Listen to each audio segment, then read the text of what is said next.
नाजरीन आदाब, आप देख रहे हैं INN चैनल। मैं हूं शेख अहमद अली। आज की ख़ास बात में हम देखेंगे कई अहम कौमी और बैनुल अक़वामी ख़बरें। सबसे पहले बात पंजाब की। चरणजीत सिंह चुन्नी ने पंजाब के 16वें वज़ीर आला की शक्ल में हलफ ले लिया। हलफ बर्दारी की यह तकरीब चंडीगढ़ में मुनक्किद की गई। सुखजिंदर सिंह रंधावा और OP सोनी ने नायब वज़ीर आला का हलफ लिया। प्रोग्राम में कांग्रेस लीडर राहुल गांधी, पंजाब रियासती कांग्रेस सदर नवजोत सिंह सिद्धू और हरीश रावत भी मौजूद थे। तकरीब में 40 लोगों को मदऊ किया गया था। पंजाब के गवर्नर बनवारी लाल पुरोहित ने राजभवन में मुनक्किदा तकरीब में चुन्नी को ओहदे और राजदारी का हलफ दिलाया। चुन्नी और उनके दोनों नायबीन ने पंजाबी ज़बान में हलफ लिया।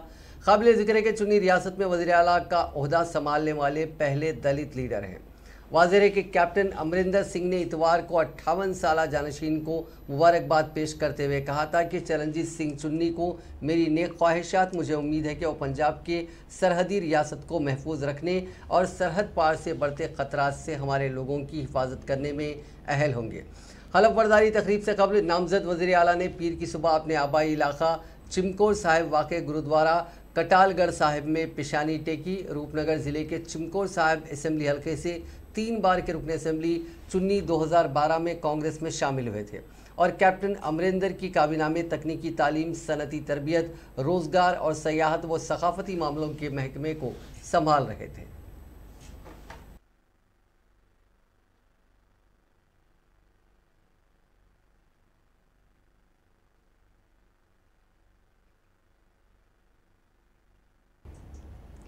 पंजाब का वज़ीर आला बनने के बाद चरणजीत सिंह चुन्नी ने अपनी पहली प्रेस कॉन्फ्रेंस में कुछ अहम ऐलानात करने के साथ साथ कांग्रेस का इस बात के लिए शुक्रिया अदा किया कि उसने एक आम आदमी को अहम जिम्मेदारी सौंपी। उन्होंने कहा कि कांग्रेस ने एक आम आदमी को पंजाब का वज़ीर आला बनाया। जहां हम पैदा हुए थे वहां छत नहीं थी। कांग्रेस पार्टी ने गरीब को मौका दिया। मेरी इतनी हैसियत नहीं थी।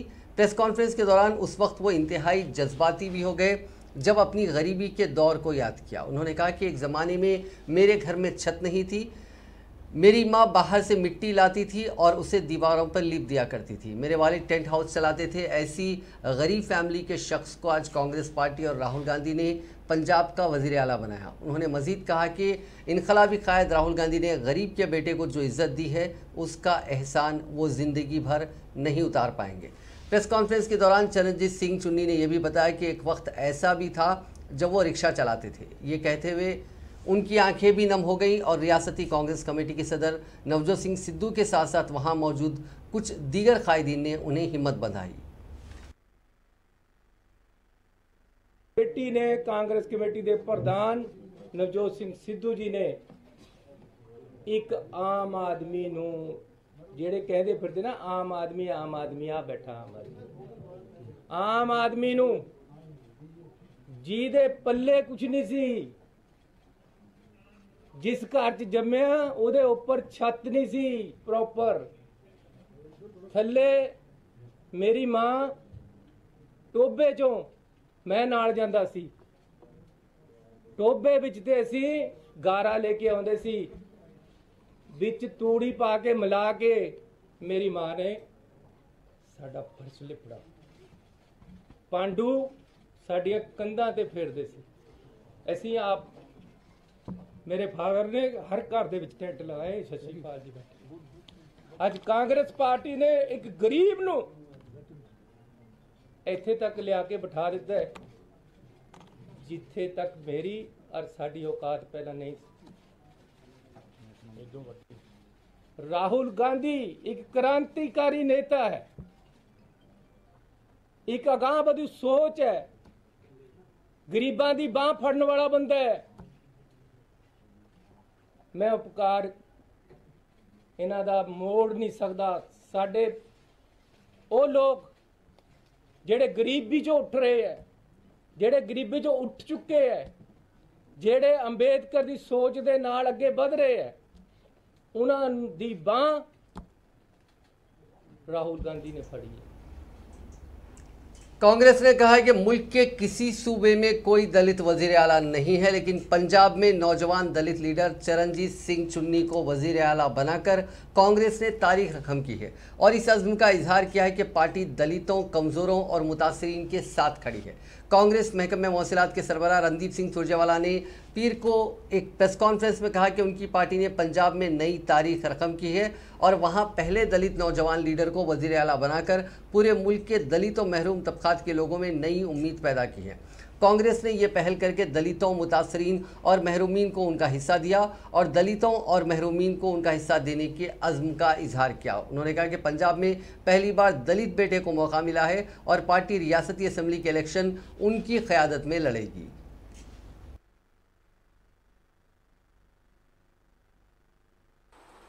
आज अपने आप को गौरवान्वित और ताकतवर महसूस कर रहा है। यह निर्णय पंजाब ही नहीं, पूरे देश के वंचित, शोषित हर साथी के लिए उम्मीद की एक नई किरण और एक नई दिशा बदलने वाला निर्णय साबित होगा। श्री राहुल गांधी जी सदैव कहते आए हैं कि कांग्रेस के दरवाजे वो गरीब से गरीब, वंचित से वंचित, शोषित से शोषित साथी को ताकत देकर खोलना चाहते हैं। तो साथियों, उस ताकत का सबसे बड़ा सबूत आज पंजाब के पहले दलित मुख्यमंत्री, युवा मुख्यमंत्री सरदार चरणजीत सिंह चन्नी जी की शक्ल में कांग्रेस पार्टी ने दिए। हमें मालूम है कि भारतीय जनता पार्टी सहित अनेक साथियों को पीड़ा हो रही है, पर यह भी एक कटु सत्य है कि कांग्रेस और दूसरे दलों का फर्क अब साफ हो गया है। हिंदुस्तान में सरदार चरणजीत सिंह चन्नी अब अकेले दलित मुख्यमंत्री हैं किसी भी प्रांत के। 12 के करीब या शायद उससे भी अधिक राज्यों में भाजपा का शासन है। चरणजीत सिंह चन्नी जी को लेकर तो आलोचना करते हैं। भारतीय जनता पार्टी के पेट में दर्द है, कभी किसी बात को लेकर कभी छीटा कशी करके वो चरणजीत सिंह चन्नी और दलितों का अपमान करने की कोशिश और साजिश कर रहे हैं। पर ये तो बता दें मोदी जी, दलितों के नाम पर वोट तो मांगते हैं, पर क्या आपने हिंदुस्तान में किसी दलित को मुख्यमंत्री बनाया भाजपा शासित प्रदेश का? आज अपने आप को गौरवान्वित और ताकतवर महसूस कर रहा है। यह निर्णय chief election commissioner Sushil Chandra ने कहा है कि एक मुल्क एक इलेक्शन अभी जेर गौर नहीं है। सुशील चंद्रा ने गुज़िश्ता रोज़ सहाफ़ियों से बातचीत में कहा कि एक आईनी अमल है, इसके लिए कितना वक्त दरकार होगा कहा नहीं जा सकता। उन्होंने कहा कि वोटिंग बढ़ाने के लिए पोलिंग बूथों पर बिजली, पानी, टॉयलेट, चार्जिंग और सेल्फी पॉइंट जैसी सहूलियात का इजाफा किया जाएगा। पोलिंग मराकज़ में इजाफा करके वोटरों की रसाई आसान बनाई जाएगी। अब प्राइवेट स्कूलों में भी पोलिंग मरकज़ खोले जाएंगे। सुशील चंद्रा ने कहा कि 18 साल की उम्र मुकम्मिल होने वाले नौजवानों के नाम 100% वोटर लिस्ट में जोड़े जाएंगे। इस पर पूरा फोकस किया जा रहा है। वोटरों में ख़वातीन की शराकतदारी पर जोर दिया जा रहा है। सुशील चंद्रा ने मुल्क में वोटिंग फ़ीसद बढ़ाने की अपील करते हुए कहा कि जमहूरियत में सभी का वोट देना ज़रूरी है। उन्होंने कहा कि वोटर लिस्ट में खुसूसी मुख्तसर नज़रसानी प्रोग्राम 2022 में कोई भी अहल वोटर लिस्ट में दर्ज होने से महरूम ना रहेगा। भारतीय जनता पार्टी छोड़कर तृणमूल कांग्रेस में शामिल हुए साबिक मरकजी वजीर बाबुल सुप्रियो ने पीर के रोज़ बंगाल की वज़ीर आला ममता बनर्जी से मुलाकात की। उन्होंने कहा कि सीएम ममता से मिलकर उन्हें काफ़ी खुशी हुई। टीएमसी के ख़ानदान में उन्होंने उनका बड़े ही गर्मजोशी के साथ इस्तकबाल किया। उन्होंने मुझसे कहा कि मैं दिल से काम करूं और दिल से गाने गाऊं। बाबुल सुप्रियो ने कहा कि मैं पार्टी बदलकर कोई तारीख नहीं बना रहा हूं। मैं वज़ीर आला ममता और अभिषेक बैनर्जी को बहुत शुक्रिया अदा करता हूं। उन्होंने कहा कि वो आसनसोल से एमपी हैं, वो 4 जुम्मे को दिल्ली जाएंगे। अगर स्पीकर उन्हें वक्त देंगे तो वो उसी दिन इस ओहदे से इस्तीफ़ा दे देंगे। मुलाकात से पहले उन्होंने ममता बनर्जी को 2024 में ममता बनर्जी को अपोजिशन का चेहरा बताया। बाबुल सुप्रियो ने कहा कि वज़ीर आज़म ओहदे के लिए ममता बनर्जी सबसे मजबूत उम्मीदवार है। उन्होंने एक न्यूज़ एजेंसी से बातचीत में कहा कि उनकी ख्वाहिश है कि ममता बनर्जी 2024 में वज़ीर आज़म बने और इस बात से कोई इनकार नहीं कर सकता कि वो इस वक्त अपोजिशन की सबसे मजबूत उम्मीदवार हैं। मुजफ्फरनगर में जीआईसी मैदान पर गुज़िश्ता 5 सितंबर को मुनक़्क़िद हुई किसान महापंचायत के बाद हज़ारों ब्राह्मण मुत्तहिद हो गए हैं और उत्तर प्रदेश में बरसर इख्तिदार बीजेपी हुकूमत पर सर्द मोहरी जाहिर करने और इस्तेसाल का इल्ज़ाम आयद करना शुरू कर दिया। ये सम्मेलन समाजवादी पार्टी लीडर राकेश शर्मा ने मुनक़्क़िद किया था और उसे ब्रह्मा महाकुंभ का नाम दिया गया। सम्मेलन में समाज के लोगों की ज़बरदस्त भीड़ जमा हुई। सड़कों पर आज भी गाड़ियों और पैदल आने वाले लोगों की लंबी कतारों ने जाम की हालत पैदा की हुई है। इस सम्मेलन में सियासी सतह पर ब्राह्मण समाज को नज़रअंदाज करने को लेकर इत्तेहाद के साथ जद्दोजहद करने के अज़्म का भी इजहार किया गया। साथ ही सियासी शराकतदारी का मुतालबा भी किया गया। मुखर्रीन ने बीजेपी पर ब्राह्मणों को नज़रअंदाज करने और उनका इस्तेसाल किए जाने के इशू को ज़ोरों शोर से उठाया। सम्मेलन में उमड़ी भीड़ की वजह से शहर में ब्रह्मा कुंभ जैसे नज़ारे देखने को मिले। आर्य समाज रोड और महावीर चौक पर भगवान परशुराम का पीले रंग का परचम लहरा रहा था। अपनी अपनी गाड़ियों और ट्रैक्टर ट्रॉलियों से ब्राह्मण समाज के हज़ारों लोग इस सम्मेलन में शामिल होने के लिए पहुंचे थे। अभी एक नज़र डालते हैं एक और अहम खबर पर जो किसानों से जुड़ी है। भारतीय सिख संगठन के सरबराह जसबीर सिंह वर्क ने मरकज़ के मुतनाज़िया ज़राई क़वानीन के ख़िलाफ़ दिल्ली की सरहदों पर जारी किसान तहरीक को एक बार फिर रफ्तार देने पर जोर दिया।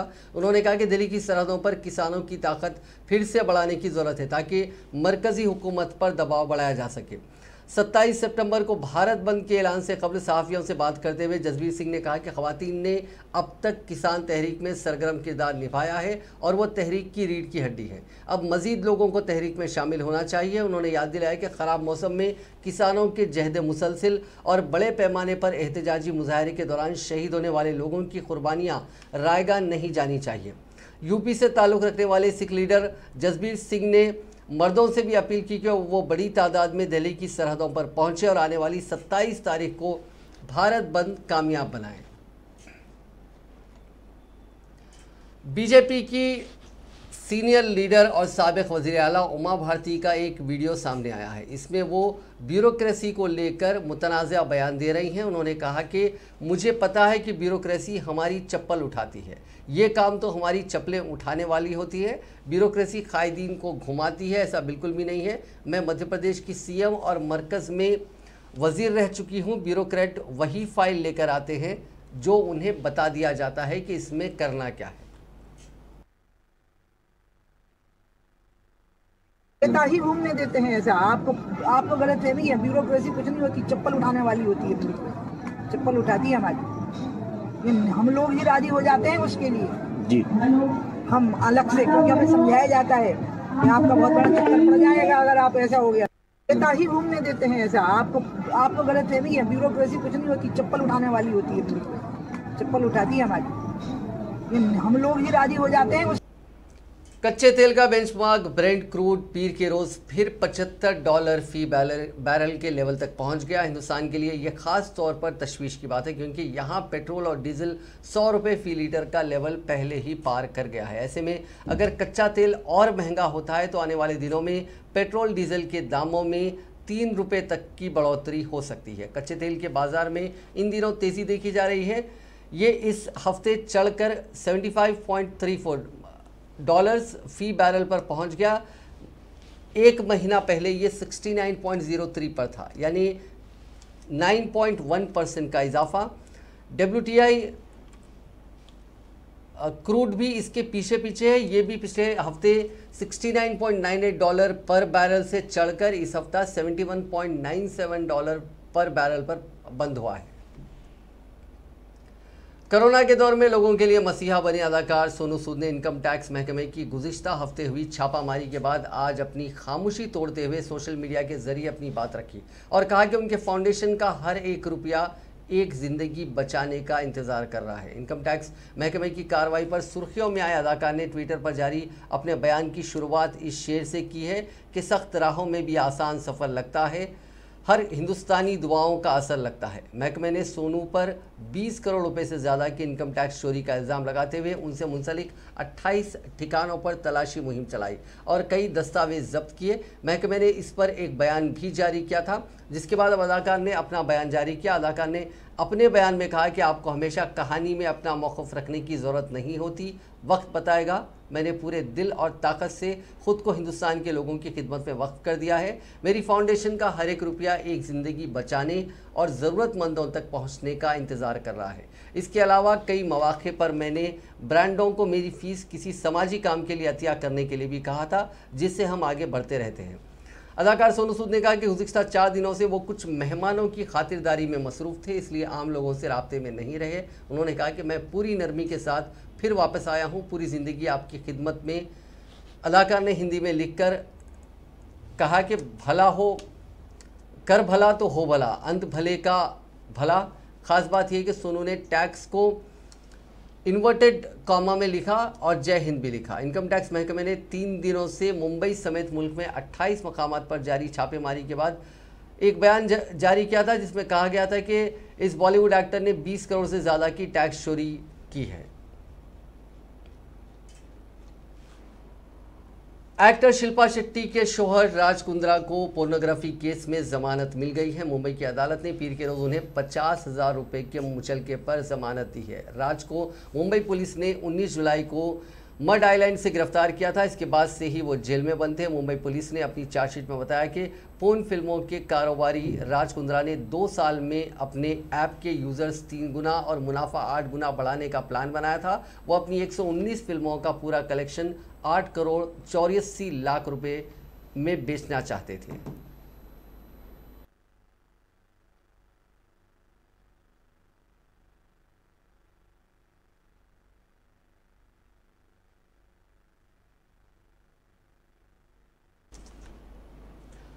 अब एक काफ़ी दर्दनाक किस्सा। कोलकाता में मां के बगल में सोने के दौरान तकिए से दबकर एक छोटी बच्ची की मौत हो गई। रिपोर्ट के मुताबिक 23 दिन की बच्ची अपनी मां के बगल में सोई हुई थी। इसी दौरान मासूम का चेहरा तकिए के नीचे आ गया, जिससे उसका दम घुट गया और उसकी मौत हो गई। नॉर्थ कोलकाता के Pragati Maidan police station limits में दिवाकर मंडल की बीवी अपर्णा दास ने 23 दिन पहले बच्ची को जन्म दिया था। अपर्णा उंचपोटा इलाके में अपने वालिद के घर रह रही थी। ये वाक़या हफ्ते के रोज़ का है। अपर्णा दोपहर का खाना खाने के बाद बच्ची के साथ सो गई थी। जब तक वो उठी तब तक बच्ची हादसे का शिकार हो चुकी थी। दरअसल बच्ची को बेड से नीचे गिरने से बचाने के लिए मां ने तकियों को एक के ऊपर एक करके उसके बगल में रख दिया था। नींद खुली तो उन्होंने देखा कि बच्ची तकिए के नीचे दबी हुई है। उन्होंने फौरी बच्ची के मुंह से तकिया हटाया, लेकिन उसके जिस्म में कोई हलचल नहीं हुई। माँ से ये देखा नहीं गया। उन्होंने घर वालों को आवाज़ लगाई। बच्ची को आनन फानन में NRS मेडिकल कॉलेज अस्पताल ले जाया गया, जहां डॉक्टरों ने उसे मुर्दा डिक्लेयर कर दिया। मां का रो रो कर बुरा हाल है। घर पर मातम का माहौल है। पुलिस ने मासूम की लाश को कब्जे में लेकर पोस्टमार्टम के लिए भेज दिया। अब बात करते हैं कोरोना केसेस की। दुनिया भर में पिछले 24 घंटों में 3,16,801 नए कोरोना केसेस रिपोर्ट हुए हैं। इसी दौरान 5,125 अफराद की मौत हुई है। इस इजाफे के बाद दुनिया भर में कोरोना से मुतासिर होने वालों की मजमूई तादाद 22 करोड़ 94 लाख 49,966 हो गई है और अब तक इस मोजी वायरस से 47 लाख 8,173 अफराद मारे जा चुके हैं। दुनिया भर में अब भी 1 करोड़ 86 लाख 30,169 अफराद का इलाज चल रहा है। हिंदुस्तान में गुज़िश्ता 24 घंटों के दौरान जानलेवा और हलाकत खैज कोरोना वायरस कोविड-19 को शिकस्त देने वालों की तादाद कोरोना वबा के नए केसेस से ज़्यादा थी और इस दौरान एक्टिव केसेस 14,000 से घटकर 3,18,181 रह गए। दरिया असना हफ्ते के रोज़ मुल्क में 37,78,296 अफराद को कोरोना की वैक्सीन दी गई और अब तक 80 करोड़ 85 लाख 68,144 अफराद को वैक्सीन दी जा चुकी है। पीर की सुबह मरकज़ी वजारत सेहत की जानिब से जारी करदा ताज़ा तरीन आदाद-ओ-शुमार के मुताबिक गुज़िश्ता 24 घंटों के दौरान कोरोना वायरस के 29,961 नए केसेस की तस्दीक हुई, जिससे कोरोना से मुतासर अफराद की तादाद 3 करोड़ 34 लाख 68,124 हो गई। गुज़िश्ता 24 घंटों में 43,938 मरीजों की सेहतयाबी के बाद कोरोना वायरस से शिफायाब होने वालों की तादाद 3 करोड़ 27 लाख 14,105 हो गई। एक्टिव केसेस 14,977 से घटकर 3,18,181 रह गए। इसी अरसे में 295 मरीजों की मौत की वजह से हलाक शुदगान की मजमूई तादाद बढ़कर 4,45,133 हो गई। सुप्रीम कोर्ट ने मुल्क भर में स्कूल खोलने पर समाअत से इनकार कर दिया। दिल्ली में रहने वाले 12वीं जमात की एक तालिब इल्म की दरखास्त की समाअत के दौरान अदालत ने कहा कि हम ये नहीं कहते कि दरखास्त पब्लिसिटी के लिए दायर की गई, लेकिन बेहतर है कि आप पढ़ाई पर तवज्जो दें। हर रियासत में हुकूमत हालात के मुताबिक फैसले कर रही है। दरखास्त में कहा गया कि स्कूल खोले जाएं और ऑफलाइन स्टडीज शुरू करने के लिए वक्ती फैसला करने के लिए हिदायत जारी की जाए। दरखास्त में कहा गया कि स्कूलों में फिजिकल एजुकेशन मुतारिफ कराने के हवाले से मरकजी और रियासती हुकूमतों की पॉलिसियाँ सुस्त रवि का शिकार है। दरखास्त गुजार की जानिब से वकील रवि प्रकाश मेहरोत्रा ने कहा कि तुलबा ऑनलाइन तालीम की वजह से बुरी तरह मुतासिर हो रहे हैं, इससे उन पर नफ्सियाती तौर पर मनफी असर पड़ रहा है। दरखास्त में कहा गया कि माशी तौर पर कमज़ोर बच्चों के लिए ऑनलाइन क्लासेस का इनेकाद मुमकिन नहीं है। ऐसी सूरत हाल में वो प्राइवेट ट्यूशन या कोचिंग का सहारा ले रहे हैं। दरखास्त में कहा गया कि भारत में तुलबा बरादरी स्कूलों में ऑफलाइन तालीम के बगैर अपनी तालीम से महरूम हो रही है। इसकी वजह से वो तालीम के हक़ से महरूम हो रही है। ये कॉन्स्टिट्यूशन के आर्टिकल 14 और 21 की खिलाफ वर्जी है। एक और मामले में सुप्रीम कोर्ट ने माजूरों को घर घर जाकर कोरोना की वैक्सीन लगाने से मुतालिक अर्जी पर मरकजी हुकूमत से पीर को जवाब तलब किया। जस्टिस DY चंद्रचूड़ की सदारत वाली बेंच ने एक गैर सरकारी तंजीम एवरा फाउंडेशन की अर्जी की समाअत करते हुए मरकजी हुकूमत को नोटिस जारी की कि अदालत ने अगरचे हुकूमतों को इस मामले में नोटिस जारी करते हुए इनकार कर दिया कि अगर रियासतों को इसमें फ़िलहाल शामिल किया गया तो 2 हफ्ते तो क्या 2 माह में भी वो जवाब नहीं दाखिल करेंगे। हिंदुस्तान अगले महीने से फिर दूसरे मुल्कों को कोरोना वैक्सीन के डोजेस की सप्लाई शुरू कर देगा। मरकजी वज़ीर सेहत मनसुख मांडविया ने कहा कि वैक्सीन की जो क्वांटिटी है और इसका जो प्लान है, इसके तहत अक्टूबर से फिर सप्लाई शुरू कर दी जाएगी। हिंदुस्तानी वैक्सीन कोवैक्सिस प्रोग्राम के तहत टीके सप्लाई कर अलग अलग मुल्कों में जहां इसका रिक्वायरमेंट है वहां भेजा जाएगा। इससे दुनिया को कोरोना के खिलाफ मिलकर लड़ने में मदद मिलेगी। मांडविया ने कहा कि अगले महीने यानी अक्टूबर में मुल्क को वैक्सीन के 30 करोड़ डोजेस मिलेंगे। इसके साथ ही हिंदुस्तान के पास अगले 90 दिनों में 100 करोड़ टीकों का स्टॉक हो जाएगा। सब कुछ ठीक रहा तो अक्टूबर नवंबर में हिंदुस्तान कोवैक्सिस कंट्रीज़ को वैक्सीन मैत्री के तहत टीके सप्लाई करने की हालत में होगा। भारतीय जनता पार्टी के सदर जगत प्रकाश नड्डा ने अपोजिशन जमातों को निशाना बनाते हुए कहा कि अपोजिशन जमातों को खुद पर गौर करना चाहिए, जिन्होंने कोविड वैक्सीनेशन के हवाले से गैर जिम्मेदारी और मज़ाक़ा ख़ैज़ बयानबाजी करके वैक्सीन के खिलाफ लोगों में शुकूक व शुबात पैदा करने का प्रोपेगेंडा किया। नड्डा ने पीर को all India institute of medical sciences में बीजेपी की खिदमत और खुदसुपुर्दगी मुहिम के तहत टीकाकारी मरकज़ का दौरा किया। इस दौरान उन्होंने मीडिया से बात करते हुए कहा कि जिस दिन मुल्क में 2.5 करोड़ से ज़्यादा लोगों की टीकाकारी हुई, उस दिन अपोजिशन सियासी जमातों की खामोशी सवाल खड़ी करती है। और उस दिन हमने वहां भी वैक्सीनेशन के कार्यक्रम का अवलोकन किया था, जिस दिन प्रधानमंत्री जी ने घोषित किया था कि 18 वर्ष से ऊपर के उम्र वाले लोगों का फ्री वैक्सीनेशन का कार्यक्रम चलेगा। उसी दिन मैंने ये चर्चा भी की थी कि this is going to be the world's largest and the fastest vaccination programme. उस दिन मैंने प्रधानमंत्री जी की बात को दोहराया था कि यह दुनिया का सबसे बड़ा और सबसे तेज गति से चलने वाला वैक्सीनेशन कार्यक्रम होगा। और मुझे खुशी है कि इस वैक्सीनेशन कार्यक्रम में सभी लोगों ने अपना योगदान किया है और आज हम ये कह सकते हैं कि इस वैक्सीनेशन कार्यक्रम ने ये सिद्ध कर दिया है कि ये दुनिया का फास्टेस्ट, तीव्र गति से चलने वाला और जिसको कहा जाए सबसे बड़ा कार्यक्रम है। बहुत कम अवधि में 84 करोड़ से ज्यादा वैक्सीनेशन का कार्यक्रम पूरा हुआ है।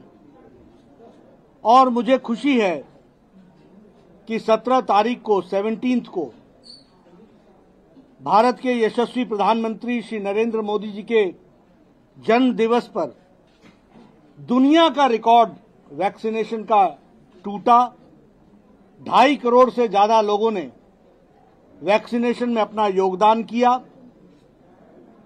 मैं इस सफलता के लिए हमारे स्वास्थ्य मंत्री, वर्ल्ड हेल्थ ऑर्गेनाइजेशन के सरबराह डॉक्टर टेड्रोस गैब्रियोसिस पीर को अफगानिस्तान की राजधानी काबुल पहुंचे और उनकी वज़ीर आज़म मुल्ला हसन अखवंद, उनके नायब वज़ीर आज़म मुल्ला बरादर और सरकारी अफसरान समेत तालिबान क़यादत के साथ मीटिंग होने की उम्मीद है। टोलो न्यूज़ ने वज़ीर सेहत वाहिद मजरू के हवाले से बताया कि WHO के सरबराह के काबुल में अफसरान के साथ अफगान सेहत के शोबे में आलमी बैंक की मदद में कमी और उसे फिर से शुरू करने के इम्कानात पर भी बातचीत होने की उम्मीद है। टोलो न्यूज़ ने इत्तलात और सकाफ़त की वजारत के सकाफ़ती कमीशन के रुकन अहमदुल्ला वासिक के हवाले से कहा कि डॉक्टर गैब्रियोसिस वज़ीर आज़म मुल्ला हसन और दीगर कायदीन से भी मुलाकात करेंगे। रशिया की पम यूनिवर्सिटी में पीर के रोज़ फायरिंग हुई। इस वाक़े में 8 तुलबा की मौत हो गई जबकि 6 ज़ख्मी हो गए। शूटर को सिक्योरिटी फोर्सेस ने मार गिराया। हमलावर की पहचान तिमूर बेकमानसुरॉव के तौर पर हुई है। हालांकि शूटिंग के पीछे क्या मकसद था यह अभी तक साफ नहीं हो पाया। वीडियो में दिखाई दे रहा है कि फायरिंग के दौरान तुलबा जान बचाने के लिए पहली मंजिल की खिड़की से कूद रहे हैं। पम यूनिवर्सिटी मॉस्को से 1300 किलोमीटर दूर वाक़ है। रूस की जांच एजेंसियों ने इस जुर्म को बहुत संगीन बताया। हमलावर पम यूनिवर्सिटी का ही तालिब इल्म है।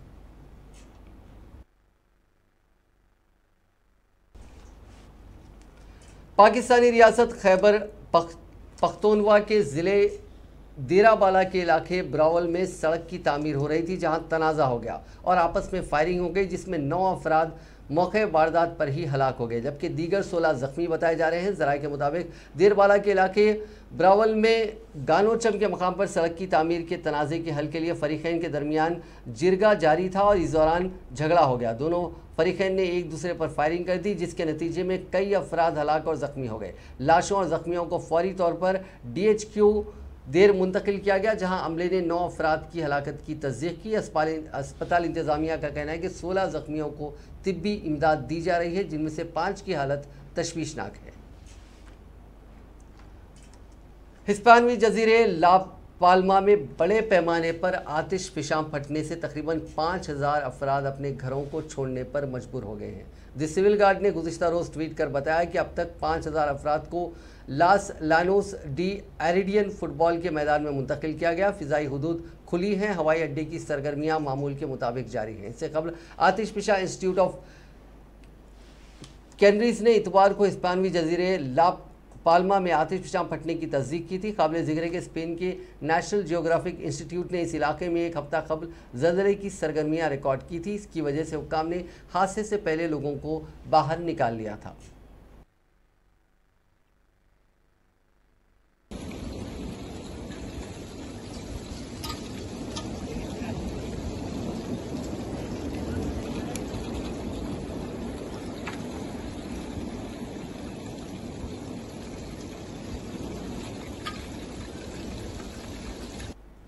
विराट कोहली ने इस हफ्ते के शुरू में ऐलान किया था कि मुत्तहिदा अरब इमारात और अमान में अगले माह होने वाले T20 वर्ल्ड कप के बाद वो हिंदुस्तान की T20 टीम की कप्तानी छोड़ देंगे।